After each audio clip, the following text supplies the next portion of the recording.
Hello, everybody, and welcome to this Strategy Management Group webinar entitled Leveraging Artificial Intelligence for Strategy. I'm David Wilsey. I'm the CEO for Strategy Management Group. Today, I'm joined by Dr. Judith Cardenas. She's the CEO for Strategies by Design Group. They specialize in artificial intelligence. Welcome, Judith. Welcome, David, and thank you. Thank you for the invitation. I am coming to you from my home in Cary, North Carolina. That's where Strategy Management Group is based. Judith, I understand you're traveling today. San Antonio, did you say? Yes, I'm actually back home with my family in San Antonio, Texas, but we are actually based in East Lansing, Michigan. So I left the snow for some sunshine, and I'm a happy person today. So all good. Very good, very good. Well, it's been raining here, and it sounds like you're in a hotel, so hopefully the bandwidth is gonna get us through the hour. But It will. well, this is an exciting time, as the strategy world, just like everybody else, is wrestling with what to do with the dramatic changes and advancements in the use of artificial intelligence in the workplace. Um, so this will be more of an introductory session. We'll help everybody learn about the concepts and learn about the idea of how might this be used for planning purposes, for strategy purposes. A few housekeeping notes first. We are recording this webinar. If you didn't see the red light pop up, hopefully the red light popped up when we started. We will share the recording with you all. We will email it to you. Just give our team a day or two to process that and send that out. Usually it's within a couple of days. And then we hope to reserve some time for the end where we will answer questions. We'll use the Q&A menu item instead of the chat feature for that. Okay, here's the agenda for the day. We'll start with sort of a broad approach to AI. We want to make sure everybody's comfortable with the terminology. If you're brand new to this, that's okay. We're just getting started with this. So we'll cover basic concepts, and then we'll start talking about different thoughts about how to leverage it in planning, for performance measurement development, decision making, and things like that. That's the basic agenda. First, a little bit about us. Judith, do you want to introduce yourself? Tell them a little bit more about yourself. Yes. So I'm the CEO of a consulting firm called Strategies by Design Group. And we really pride ourselves for being a human-centered AI design group. We like to help, we like to think of ourselves as people who actually understand how organizations work and function and understand the power of the people inside organizations. So we've been in the AI space for about 4 years, mostly just helping people understand where in their business processes can AI actually optimize a business process or help fix something or enhance a customer experience. And then the world of Chat GPT opened up. And as you can imagine, David, everything kind of changed in our space. So we are frantically and very purposefully focusing on helping organizations really marry AI, the power of AI, and strategy as a whole. So we're very excited to be here. So thank you again for the invitation. You're welcome. It's great to have you. As everybody knows, I'm David Wilsey. I'm the CEO for Strategy Management Group. Most of you know us through the Balanced Scorecard Institute brand. We specialize in strategic planning, balanced scorecard, KPI development, OKR development, things like that. We help people with training and certification, professional certification, consulting services, all related to those elements. So it's great to have an expert on, to help share with us your knowledge on artificial intelligence. Okay, before we get started, let's learn a little bit more about you all. If you could open the chat function in Zoom, there's a menu item called chat, and tell us where you're from. I think the last time we did this, I think we had 50 countries or something like that represented. So tell us, where are you coming to us from? What city and state or country?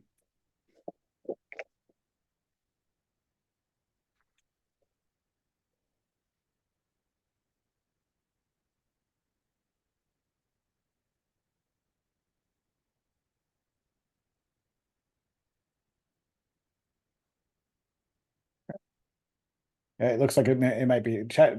Is Candace on the line? I'm getting some notes about it being disabled. Oh, there people have just switched over to the Q&A. All right, Q&A works great.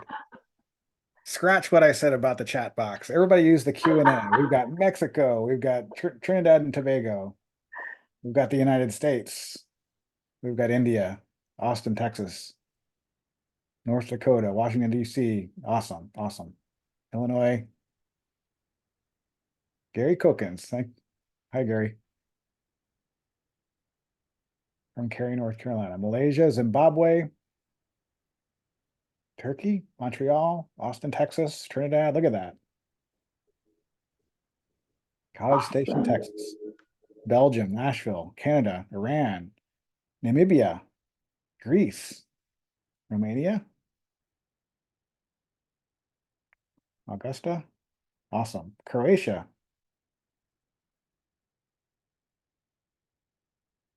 All right. Excellent. Excellent. Very nice. Look at that. I bet we were up to 50 countries right here, just like I said. All right. And then let's do a quick poll.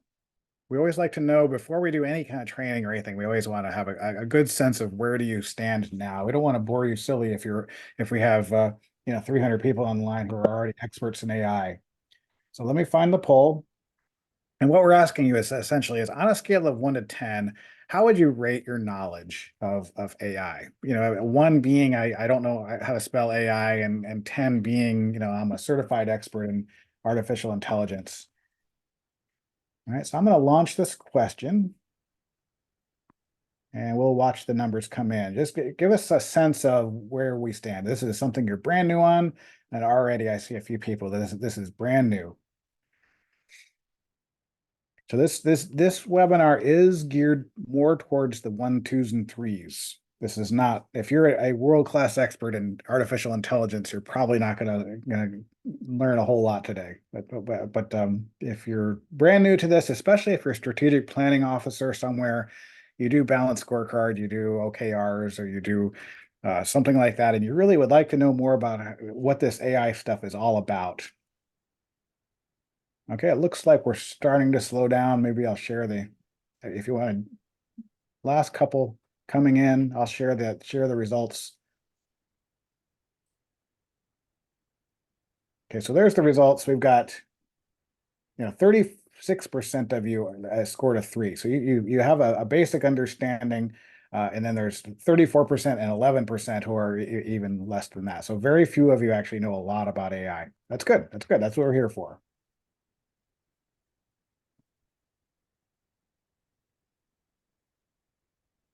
All right, let me see if I can get back to the slides. All right, so seeing a lot of discussion online about AI and strategy, a lot of debate. It seems like with everything these days, there's always two extreme positions, isn't it? Isn't that the way that it always is? One I would say is what I like to call it the purist Luddite position. That is, they're usually consultants. They're nervous about. They feel threatened by this, and they think that planning is a purely human activity that and they fixate on all the potential problems. And we're going to go over some of those problems here in a few minutes. But the outline, they think of AI generated results as a cold mishmash of plagiarism and jargon. It's never going to be useful to anybody. So if that's one extreme, the other extreme is what we have on the screen. And that is the person that thinks that, oh, we don't have to do planning anymore. I can just open Chat GPT and I can type in a prompt called, something like create an inspiring strategy and a fully executed strategic plan for my organization. And out of this magic hat, is generated a perfect strategic plan. And then they're done. They can just they move on. They don't have to do any of all the work that traditionally goes into strategic planning. We've been experimenting with this now for over a year, and I can tell you that neither of those extreme positions is really right. And certainly not the reality or what you're looking at on the screen. What is generated by AI is useful within a certain context, but it requires a certain nuanced understanding of how it works and what it's generating for it to be, for you to get the most out of it. All right, Judith, you want to tell us more about the basics? Go back to the basics so we're all on the same page as to what this is about. Sure. Thanks, David. And thanks for the introduction because I think you have just hit it right on the head. I mean, we work with organizations who either have people who are just deathly afraid of touching anything that even feels like AI, and we have those that are actually experimenting with every tool on the face of the earth that they find on every kind of social media, trying it out. And for the most part, we like to start with an introduction of what artificial intelligence is, simply because I think a lot of people have um, kind of confused ChatGPT with AI as being the only AI type of element. So, artificial intelligence, as basic definition, just refers to the simulation of human intelligence in machines. Basically, how do we program and create algorithms so that a machine can think and learn like a human?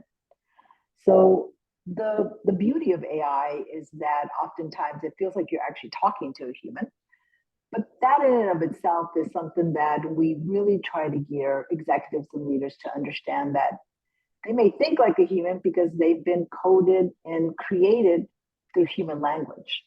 So the words that we use every day were the exact words that were used to develop these large language models that we now know as things like Perplexity or ChatGPT.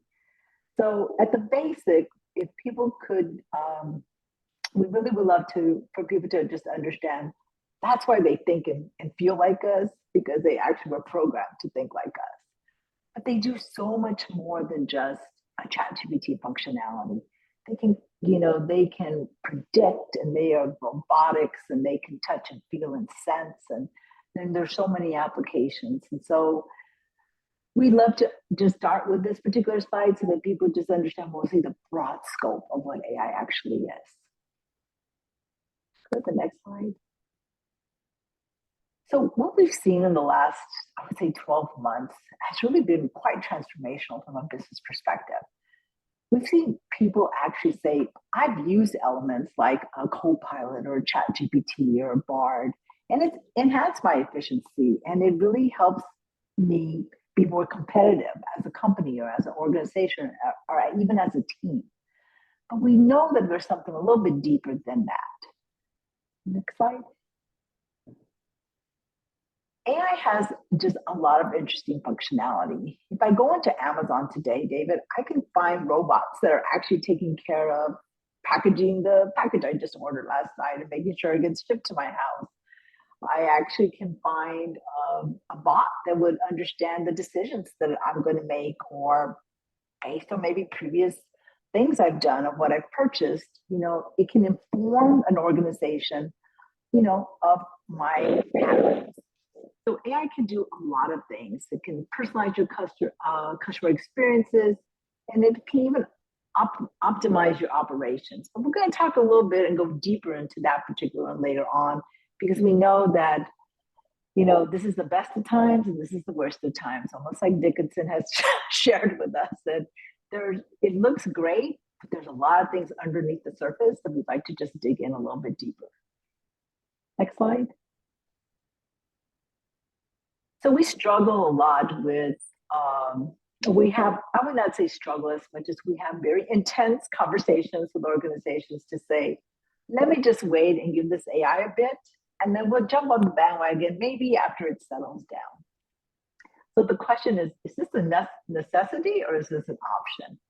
And for us, we believe that if we can help leaders and organizations get on the bandwagon early, they can shape their strategy and determine how and when they want to leverage AI so that it actually becomes something that helps them develop and grow and help their organization develop and grow versus the technology actually shaping the person in the organization. So we like the person in the organization to shape how they use the technology and not the other way around. Next slide. All right, so let's do another poll. Let's see where we actually land in terms of adoption. If the first poll is about knowledge of AI, this one is more about whether you're actually using it or not. With the extreme is you're just begun exploring it. The other extreme is we're fully immersed in AI. So here, let me show you the 5 options. So again, It looks like we're mostly coming in at the on the lower end of the spectrum. That is to be expected, I suppose, for you to be taking a elementary getting started kind of webinar. Doesn't look like we have a whole lot of people that are fully immersed in AI adoption. All right, looks like we're up to most of you have answered. So let me end the poll and share the results. Looks like 51% have just begun exploring. 51% have just started exploring. 38% said have started experimenting with the tools. Okay, so those are those of us that are just now typing things into ChatGPT to see what it spits out. And then some of you actually have 10% have successfully implemented some AI solutions and regularly use them. That's great.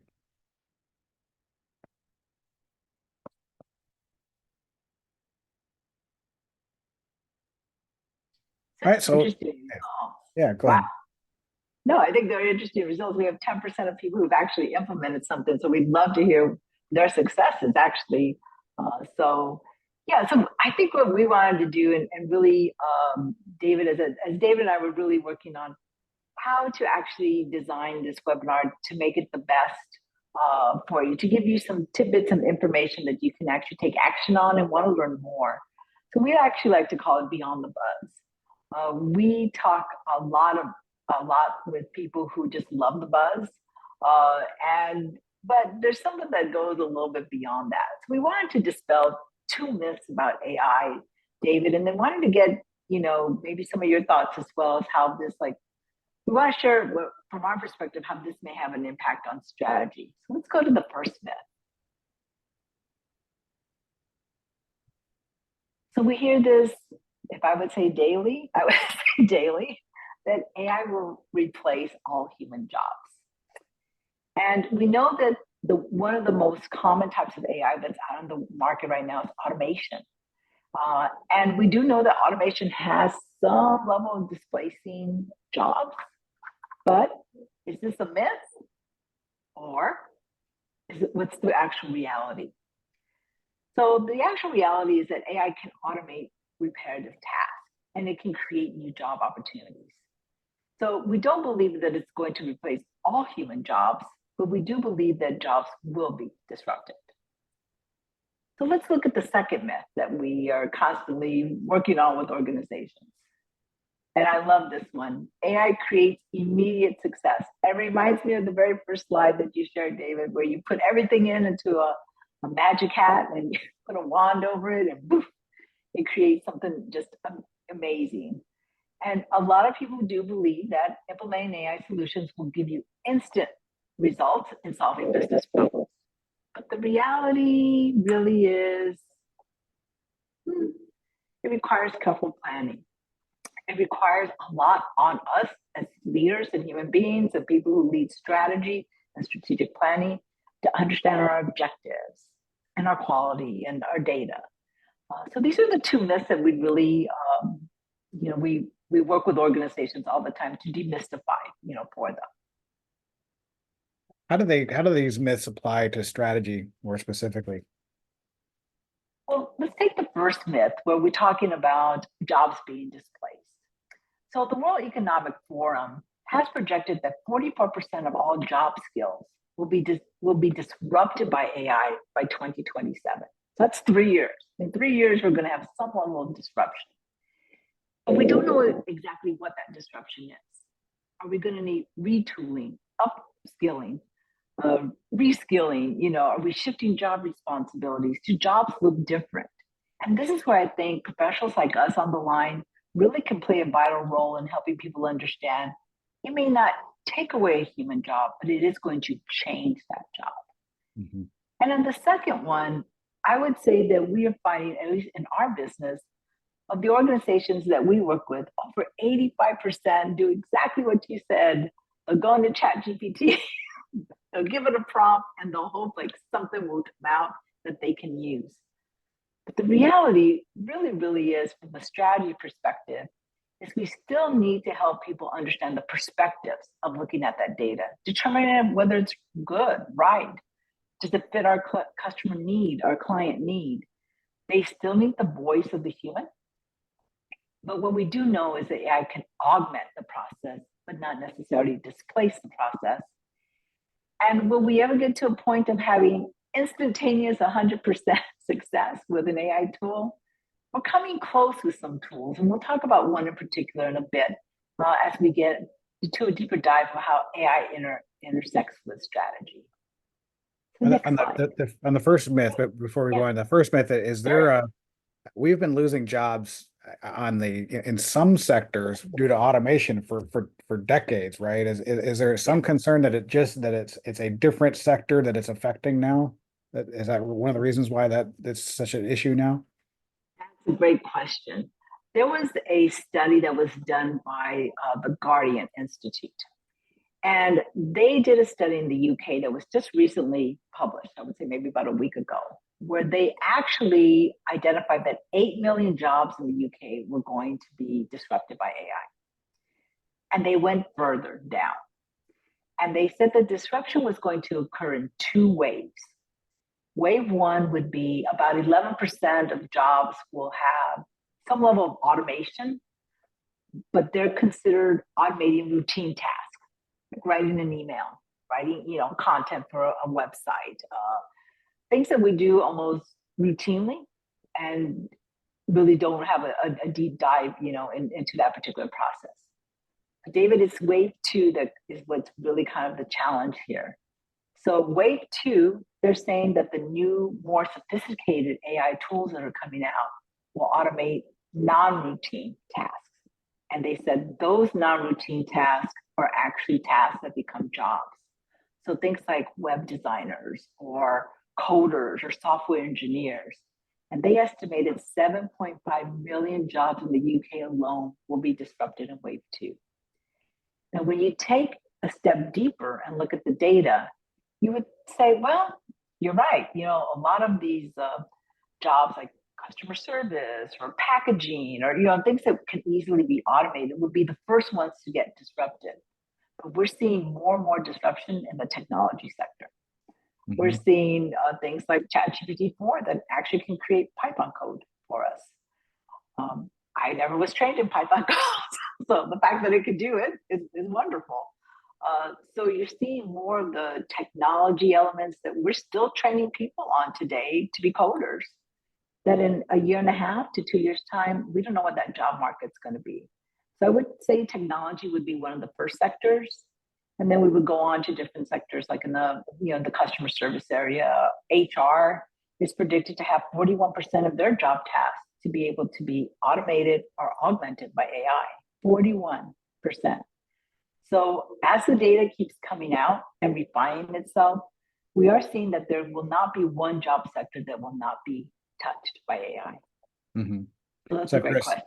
Yeah, so if you're a strategic planning officer on the call right now and you're worried about strategic planning, that's not a repetitive factory job, but it will, in that second wave, probably have, you have to be aware of the changes that are coming. Is that a good way to capture it? Yes, I think the beauty about the people that are on this call and the people that you serve is that strategy is going to become very top of a skill set that's going to be needed. People are going to need to be looking at things very critically, analytically, understand how all the data elements connect.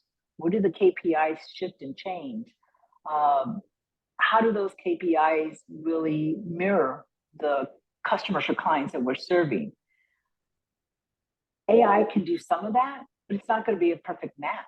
So right. The ability for us to learn these skills and then figure out how to integrate them to augment what we do is where I think the sweetness is really going to be for us on the call.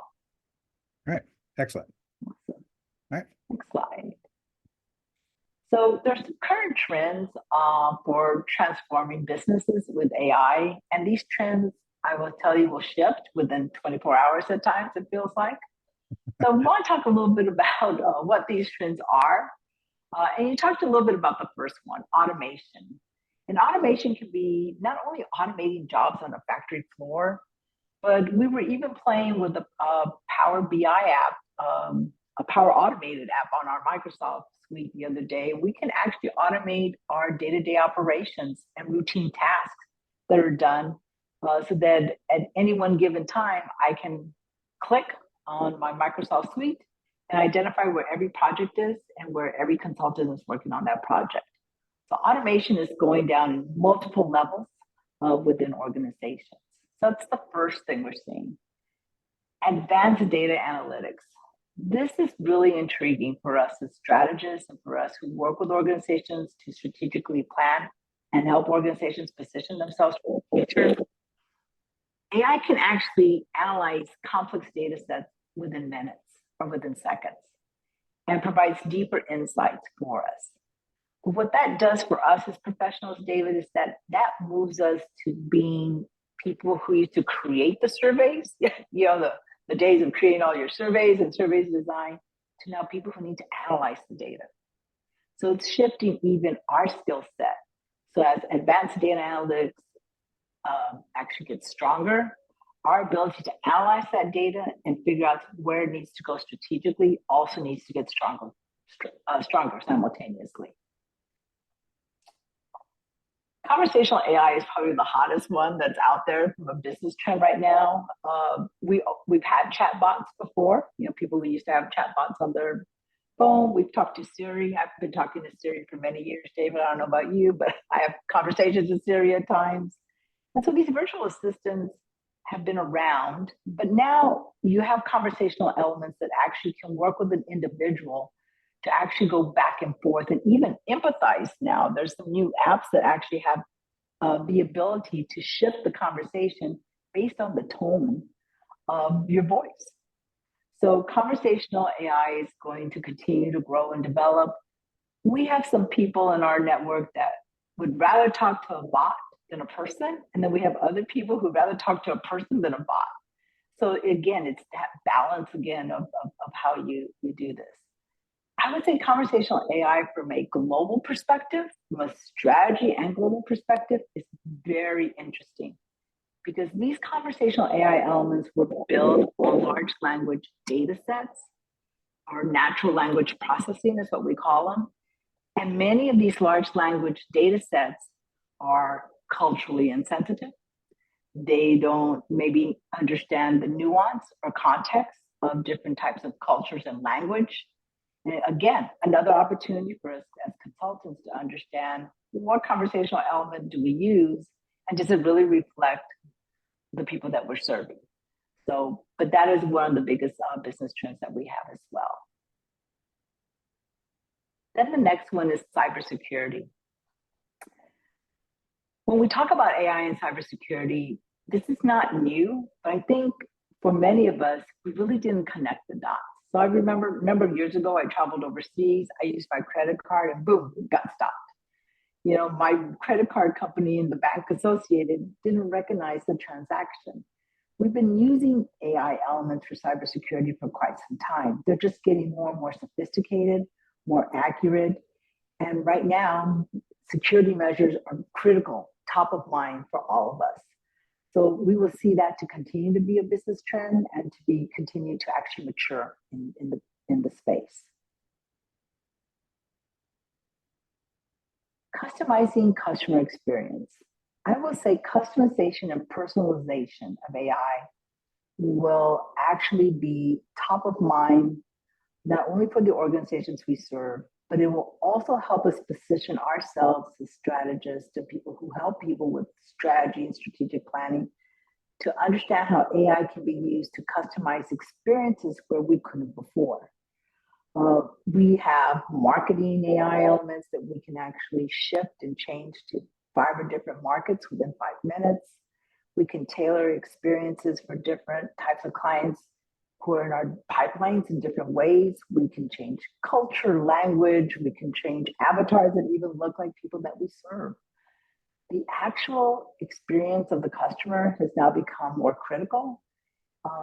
And AI is going to allow us to really understand that in a very different way, in a very deep way. And then lastly, we have AI in supply chain. As you know, we've had a lot of conversations with a number of people about how the supply chain broke during COVID. We we all saw that. We saw prices go up, and we saw demand for certain things like eggs or fruits or things of that nature that we just couldn't get.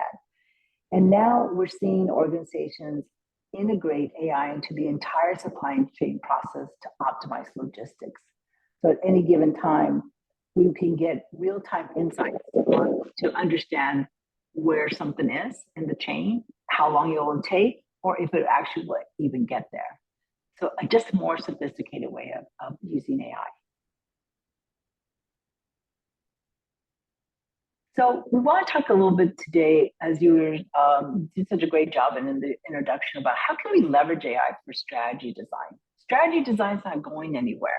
I'm not giving up my strategy design to a bot. I'm not sure if any of you will do that either. And I think my business strategies are going to constantly change. Like my business modeling will constantly change. So how can I leverage AI today? And what could be the implications for this, for all of us on this call? The next slide. So we always like to start by talking to ourselves and to our clients to say, really know yourself. Know the business that you're working with and in, or working on and in. Understand what your measurable goals are. We have organizations who never were clear on their strategic plan to begin with, or their KPIs were not strong, or did not use it, or just needed to constantly be updated. Those elements are not going to change. Our ability to co-create with our clients is going to be critical, even now more than ever. Because unless we understand the exact problems we're aiming to solve with AI, all we're doing is adding a problem that has been enhanced even more by AI. So AI is not the magic pill. Where the magic actually would come from is adding and understanding where AI can actually be added to solve a problem. So clarity, it's number one in our book.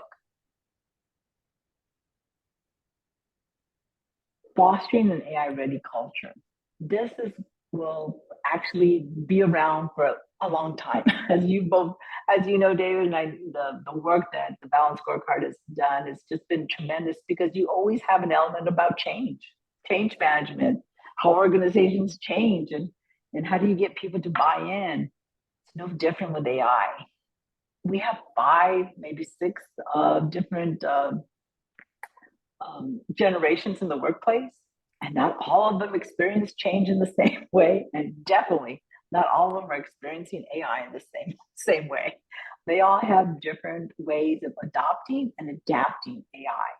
So even though we do believe AI can embrace change and push innovation, we also know that it could have the opposite effect as well, unless you're really focused on understanding the culture and what type of culture is needed to leverage AI. Next slide.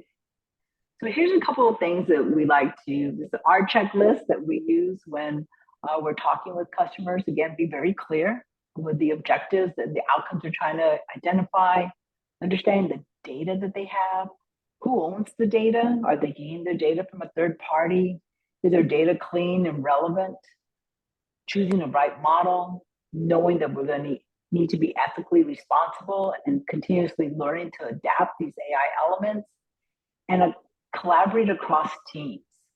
We have organizations who say, I don't own my data, or divisions within organizations, I don't own my data. So we say, well, cross the collaboration, choose them and go across and talk to them to see who owns that data, who's collecting that data, how clean is that data.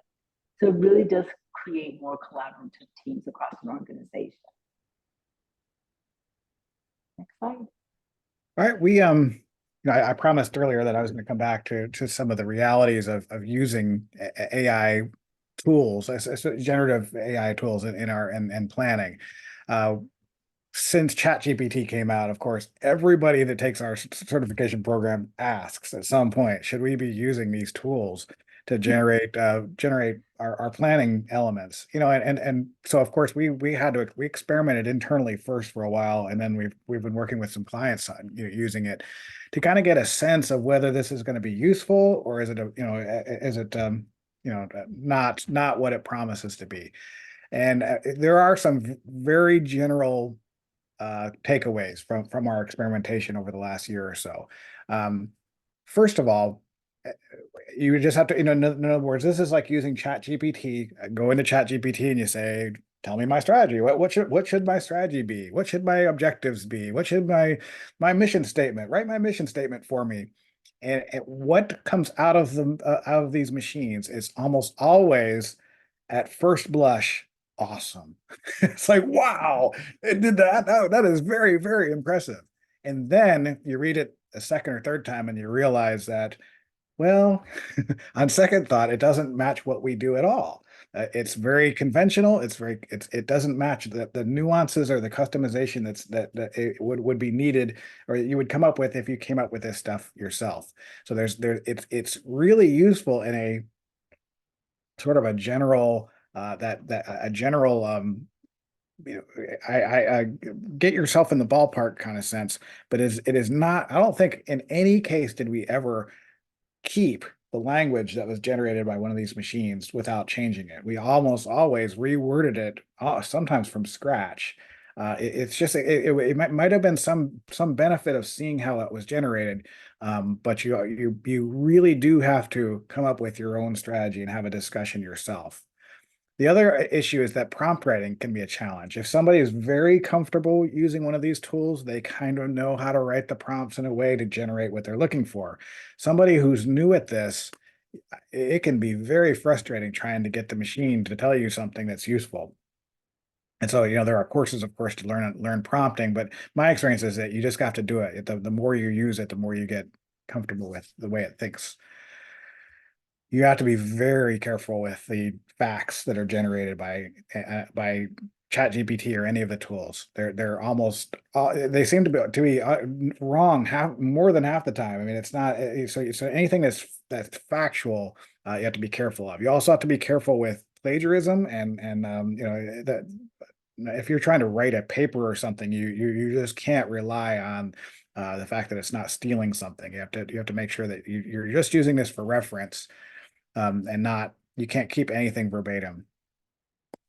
You have to be aware of the fact that it's tempting. Like I said, that first blush, the first glance, it looks so impressive.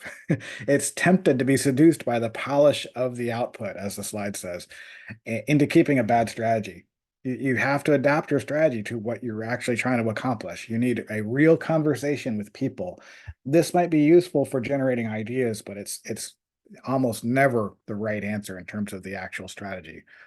The other problem is that it does not usually match the lexicon you use. All of you know that we have a 9-step methodology. We call objectives objectives and initiatives initiatives. We want the our plan to match that lexicon. It's very important that we use terms consistently throughout the organization, and the output of most of these machines will arbitrarily mix all those terms. It's what it'll call a target once, and then it'll call it an objective, then it'll call it a goal, and so there's all kinds of mixing and matching of the terms. So you have to be careful with that. The good thing though is that it is helpful for getting the process started. We're getting new ideas, getting some idea for what the output should look like. Um, it's great for high level research. I think of it as I've got a new intern that works for me, and the intern, you never know if the intern is on the right track or not, but it's really useful to have them do some work for you and generate some thoughts, put things in the right sort of format, and get you started. It's very useful for wordsmithing. There's a lot of steps in our process where we brainstorm post-it notes and we have 20 bullet points, and I need to take those 20 bullet points and draft one paragraph that summarizes what it's about. It's very useful to use one of these tools to generate that paragraph and then edit it, of course. And of course, we don't have time to go into all the analysis and the analytics elements here, but it's a very powerful tool for all that assessment work that you might do on the front end to really understand where we stand and what does our current strategic environment look like. Any kind of analysis you might do these kinds of tools are really useful. And then, of course, the synthesis that I was just describing in terms of wordsmithing. Okay.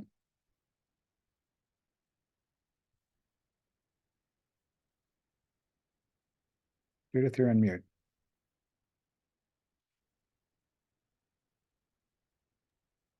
There we go. Okay. So leveraging AI for planning and measurement is a very interesting, and as you talked about, Dave, a very broad topic that has a mixed bag of a lot of things that can actually happen when you start adding AI to it.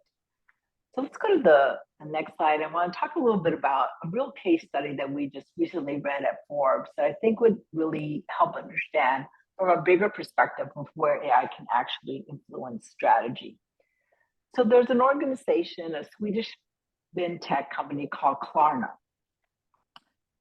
Klarna is not maybe a well-known name, but if any of you have purchased a large amount of or a large item on maybe Amazon, you will often see something pop up asking you whether you want to have a payment option. And it's sponsored by Klarna. That's what they do. They help organizations, they help people take larger kind of expenses and break them up into monthly types of payments or for easy payments, things of that nature. About a year ago, they made a decision to create a bot and incorporate it into their one of their strategies. And their strategies had to do with increasing the efficacy of the transaction between them and the client. So if I said, yep, I want this large purchase to be made into 4 easy payments, a bot would actually pop up and it would help me walk through the steps of what I needed to take. Within 1 year, that bot actually successfully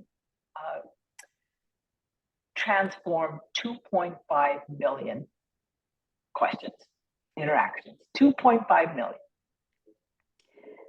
And what that resulted in, or if I take 2.5 million transactions, that was equivalent to 700 full-time agent jobs. So when I start thinking about incorporating AI into strategic planning at a high level, this is really about having these large discussions of what that really means. Because now this company is looking at 700 agents that they may not need. My people strategy changes. My recruitment strategy changes. Now I might need different types of people now at different levels. My operation strategy might, my operational perspective might change. So it maybe sounds easy to say, incorporate AI into your strategic planning, but it's not that easy when you're thinking about really understanding and have those deep conversations with your clients to understand what they're trying to achieve, but also understand that AI could have implications not only for performance measurements, it could change the way you make decisions, but it has implications for every other thing. These 700 agents also have implications for all their other global partners. So it changes their own, shift in the market and how they network and how they utilize other partnerships.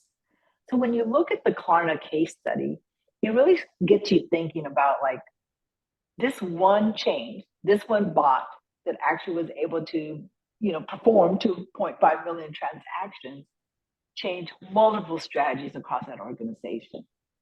So when we think of AI and strategic planning, we do want to incorporate it not only in how we facilitate the strategic planning, but we also want to facilitate that deeper discussion with the customers to understand how maybe just the input of one of these AI bots could have massive influence on the entire strategy and the direction of the organization. AI does tend to enhance performance measurement in that there are a lot of new tools out there. For example, AlphaSense is probably one of the most progressive tools that we see out there that actually is a research engine that creates market intelligence. It can actually tell you the direction and how performance can be influenced, and it will strengthen the decision-making process. So you want to put AI in, and you want to wrap AI to come back to the people inside the organization. As I said earlier, using AI in the last year or so in our organization, we've had some shifts in just the way we process and the way we lead. We've gone from creating surveys to analyzing them. We've gone from producing content to personalizing that content. We've moved and shifted from, creating simple strategies to really figuring out where the alignment needs to be. It's shifted how we actually approach strategy with organizations. So AI does have a strong influence and element, but we're just beginning to scratch the surface, David. And I think there's so much here that actually will continue to grow and redesign and reshift how we work with organizations. Next slide. So AI decision making, as I was saying, the data that's given, David gave a great introduction to that. You got to check the data that you're given from AI. It changes your decision making, but it also changes your way of strategically looking at data. Is it the right data? And it does look beautiful during the very first time you get something and you think you're in nirvana, thinking it's just wonderful. So you do want AI to be able to help drive the decision making, but maybe not necessarily determine the direction of the decision making. That is still the role of us as human beings, as people who are leading this organization. So starting to make those distinctions. Yes, you can help me drive, but I'm going to pick the lane that we're going to go in as an organization. Next slide. So let's talk about this exciting news, David. All right. So the good news is if you're interested in this and you found this to be a useful discussion, we have a program coming up in a couple of weeks called the Generative AI Essentials for Strategic Advantage and Competitive Edge. What is it? April 10th? There it is. And so if you're interested in that, there's a discount code here for 10% off, and you can come and learn more about using AI in your planning, in your strategy development. All right, I think that is the end. We have a couple more minutes for questions. If everybody could open the Q&A menu. We already discovered that the chat feature has been disabled for the session. So let us know if you have any questions. We'd be happy to answer what we can. Again, we always get a lot of questions about the recording. The recording will be available in a couple of weeks, or a couple of days, 48 hours usually it takes to put that together and send out the link. We already have one question. Which main applications for small and medium firms are you seeing? So we're seeing a combination of things that are occurring. A couple of things. There's a cost to actually using AI and AI tools. So I just want to put that out there, that there's a lot of stuff on LinkedIn that talks about a lot of free stuff. But when you're looking at moving and actually integrating into small, medium-sized businesses, we're seeing some SaaS AI products. We're seeing products that you're already purchasing or using, things like Workday or maybe even Salesforce that have already integrated AI into their processes or into their work element. The thing that I would ask small and medium-sized businesses is to ask them who owns the data and whether or not you can get access to your own data. Or we have actually taken our AI tools and almost customized them and put them in buckets because there's so many of them out there. Depending on what the small and medium-sized business is looking for, we have everything from, we don't usually use ChatGPT for small, medium-sized businesses. We're seeing Claude 3 Opus as being a much more robust and stronger from a research perspective. What was that called? I'm sorry, what was that called? That's called, I just said it now. So you say Claude or something? Yeah, Claude 3. Claude 3. CLAUDE.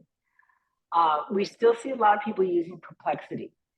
Here's the thing I would say is that each of these new models that are coming out, they're all either built on OpenAI or they're built on their own large language model. And it goes back to a statement David made a few slides ago. Each model is prompted differently. So you'll notice it because you might have a box that's really small and you might have a box that's really big. They all have different memories. So it might remember what you asked it 2 questions ago and it might not. So there's all these nuances. But Claude 3 seems to be very, very strong, and Perplexity seems to be strong as well. We're waiting to see some changes on ChatGPT 4 Turbo, and we're also trying to determine the functionality that these small, medium-sized businesses are really looking for. So going back to one of the points I made, what's the goal for the small, medium-sized business? What are they trying to achieve? And then we would work with them to identify what the best tools would be. So great question. All right. So is it fair to say that AI is better suited for strategy execution than designing it? Oh, so I think, at least just from my experience, and please know we're just in the beginning phases of this AI space. I think AI can be used to help in the design, but I personally never use AI to kick off a design process. I will use AI somewhere in the middle of the process to either break groupthink or push myself to ideate differently or to do some research to understand what like organizations are working on. If I start with AI, I think it tends to shift the lane that I want to go in versus really focusing on the client need and customer need. So I do like to use it in the design process, but it depends where in the design process you really want to optimize. Mhm. So in the execution should just loop back into the design process as well. So we have a short loop process, or we use a short loop process where we try to iterate very quickly and test very quickly, because you may find that the data sets that AI have been built on may not be representing the data set that correlates with the people that you serve. So there's a lot of learning that's going on continuously. Mhm. Yeah, I found that if you think of them as tools, you wouldn't say, well, which tool is more important, the spatula or the potato masher? They're two different tools for two different purposes. The key is, do you understand how to use them and when to use them? Uh, then they're useful for what you're doing. If you're making mashed potatoes, you need a masher or whatever. That's just the That's a great analogy. Great. um. What are the most important tools? I did already say ask about relevant for planning. Are there any tools specifically for government, in particular, human services? Are more niche tools in the pipeline, or is it too early? So we do work with government and military organizations, and many of them are designing their own AI tools on their own data. But they are running into very similar challenges that all of us who are designing AI tools are running into, where their own data is not as clean. There's a lot of duplicate data. Somebody doesn't own the data, things of that nature. We have some elements in the government that are using different levels of chat GPT, the enterprise level usually, so that ChatGPT does not use their data for research purposes. But we are seeing some government organizations customize and design their own AI apps on top of OpenAI. So you can do that where you're actually developing your own AI for a purpose that you wanted to achieve. So if you wanted to predict or you want to follow parts of a boat or a ship or things of that nature, you would actually integrate it into your own system. A couple of weeks ago, Copilot opened up to the public, and they have been using it in some government and um, military organizations, different levels of OpenAI. I'm sorry, of Copilot. And in there, in the Microsoft suite, we have been working with one government agency where they're actually developing their own automated app. So they're automating some business processes within the Microsoft suite itself. So we're seeing a lot of different iterations, and I think the best is yet to come still. We're still early. Mhm. We've got similar kinds of questions about the particular sectors. We've got another one about healthcare. Which app would you recommend for AI use at healthcare system hospital level? Okay. I think it would depend on what the goal would be. So we're seeing, some apps that are being used for coding, diseases. We've seen some for customer service. We've seen some to develop their own apps to connect between, a patient and a healthcare provider. So I would go back. This is why strategy is so important. Getting really clear what that strategic element is and how you want to leverage it will help us really identify maybe what AI tool is out there and what is not out there. And then we always have that discussion, David, with organizations who say, I want to create my own. And then we're like, well, let's look at the cost. Let's see whether you can create, sustain, and scale this. So we're looking at all these different kinds of elements, but I would say it would depend on what the goal of the healthcare sector, in a particular sector. What are you trying to achieve? Mhm. Yeah. And then Fareed asked, we didn't pay Fareed to ask this, but do you have any online training or practical illustrations of the use of AI tools? In this program that we're showing on the screen, do you actually get to the point where you show Yes. tools? Yes. So this particular workshop is a little bit different. We like to go through some of the high level, but then we open it up and actually show you 2 or 3 tools that we use to actually help you achieve a goal. So because we found that even just the tools that are out there are being promoted on LinkedIn and things of that nature, you can click and get on and sign up, but there's nuances to each of the tools. So yes, we do that. We like to have show and tells. We oftentimes will actually co-host an AI tool session where we open a tool and we show people the multiple ways of using that tool. So yes, in this particular workshop, we will be doing that. Right. And then for you, just so you know, and everybody, just so you know, this is an essentials class. It's relatively short, but on the horizon, we will have a much longer program, a 4-day program available that'll be, comparable to all of our other training and certification programs. Yes. All right. How about, let's see, we've got 3 more minutes. Let's do one more question. What do you recommend as the first step for a medium-sized firm to begin to consider the optimal use of AI for its market / its strategy? First step. Number one, the very first step, what is what we call an AI opportunity mapping, where you would map out where in the business process or in the customer journey do you believe AI can optimize an experience or where it can fix a broken experience. You want to get to that deep level of understanding what you want that AI tool to accomplish for you. Mhm. I think, David, again, you just said it so greatly. Not all tools are equal, but you don't use all tools in the same way. You don't use a spatula like you use a potato masher. They don't.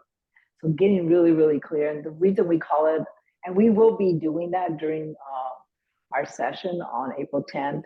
We'll be opening up a little bit, showing y'all how to do a very quick opportunity mapping, but we have a longer AI opportunity mapping session where we actually work with teams and they actually kind of almost like heat map where AI could actually fit in the process. That would be my number one step that I would take. Great. So it's useful to just know what their options are. You don't even Most of us don't even know what the options are yet. There's so many tools that are being generated that it's useful just to be able to assess that, right? Yes, very, very much so. All right. Well, thank you very much. If we did not get to your question, please reach out to us. You can go to strategymanage.com or even the tiny URL here and come down to the bottom and contact us. Let us know if you really want to schedule a call with Judith or I. Either of us would be happy to talk through the challenges you might be facing. Otherwise, thank you very much. Thank you, Judith, for joining us. It was very informative. Thank you, David, and thanks everyone for staying on the call and engaging. So looking forward to seeing everybody on the 10th. Thank you. All right, very good. And thank you all for attending. We'll see you next time.